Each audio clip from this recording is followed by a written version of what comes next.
Season 2 में कालीन भैया ने मुन्ना को कहा था, हम ही से जन्मे हो, हमें ना बताओ इतने योग्य हो। लेकिन मिर्जापुर 3 देखने के बाद आप नोटिस करेंगे कि मुन्ना के लिए गए दिमागी फैसलों ने जो असर दिखाया है, आज उसी की वजह से कालीन भैया जिंदा भी हैं।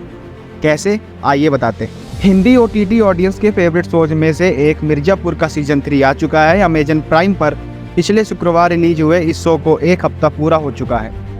इस पहले हफ्ते में पिछले 2 सीजन्स की वजह से मिर्जापुर 3 को ऑडियंस तो जरूर जमकर मिली, लेकिन क्रिटिक्स से लेकर जनता तक के रिएक्शन बताते हैं कि इस बार लोगों को शो का भौकाल उतना दमदार नहीं लगा। स्टोरी की स्लो स्पीड से लेकर एक्शन की कमी तक लोग मिर्जापुर 3 के फीका लगने के पीछे अलग अलग कारण गिना रहे हैं, मगर एक वजह ऐसी है जिससे सभी सहमत हैं, मुन्ना भैया की कमी।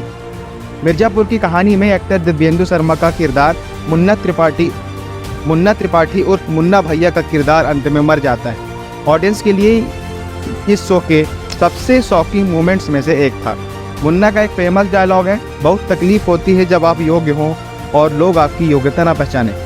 सीजन 3 में भले मुन्ना नहीं है, मगर उसके पिता कालीन भैया जिस तरह मौत के मुंह से लौट कर आए हैं, उसमें बहुत ज़्यादा योगदान मुन्ना की योग्यता का ही है। मिर्जापुर 2 में गुड्डू का जौनपुर के बाहुबली रतिशंकर शुक्ला की हत्या करना शो की कहानी में बड़े खेल लेकर आया।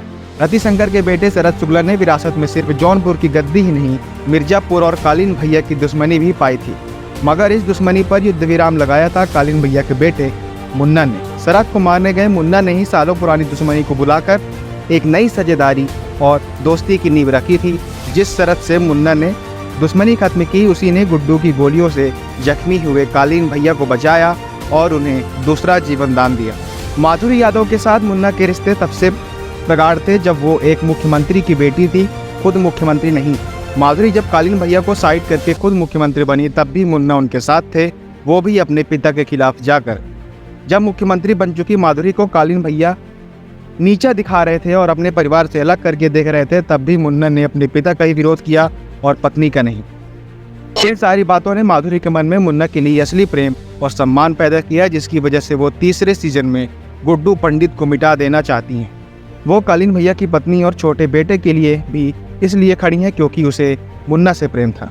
तीसरे सीजन में पता चलता है कि शरद ने भले ही मरते हुए कालीन भैया को बचाया, लेकिन उन्हें संभाल कर सिवान में रखा दद्दा त्यागी के पास, और कहानी में इन त्यागियों का मिर्जापुर कनेक्शन भी मुन्ना से ही आया था।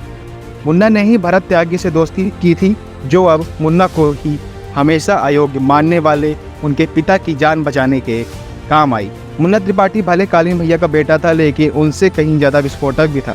कालीन भैया के लिए खतरनाक बन चुके गुड्डू पंडित की सनक का जवाब अगर किसी के पास था तो सिर्फ मुन्ना के पास। गुड्डू शुरू से ही ऐसे स्वभाव का इंसान है जो कब क्या करेगा उसे खुद भी नहीं पता, और उसके सामने खड़े रहने के लिए यही क्वालिटी चाहिए।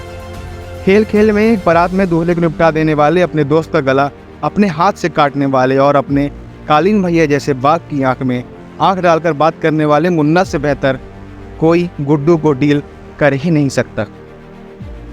सीजन 2 में कालीन भैया ने मुन्ना को कहा था कि हम ही से जन्मे हो, हमें न बताओ इतने योग्य हो। लेकिन मिर्जापुर 3 देखने के बाद हर दर्शक इस बात से सहमत होगा कि मुन्ना की योग्यता समझने में शायद कालीन भैया ही नहीं, शो के राइटर्स भी चूक गए। ऊपर से मुन्ना के लिए गए दिमागी फैसलों ने जो असर दिखाया है, आज उसी की वजह से कालीन भैया भी जिंदा है। दिव्येंदु शर्मा के सिग्नेचर डार्क ह्यूमर के साथ ये किरदार मिर्जापुर की कहानी का वो हिस्सा थे जहाँ से एंटरटेनमेंट मिलना ही मिल रहा था, और तीसरे सीजन में मुन्ना त्रिपाठी का न होना शो के भौकाल लेवल को हल्का कर गया।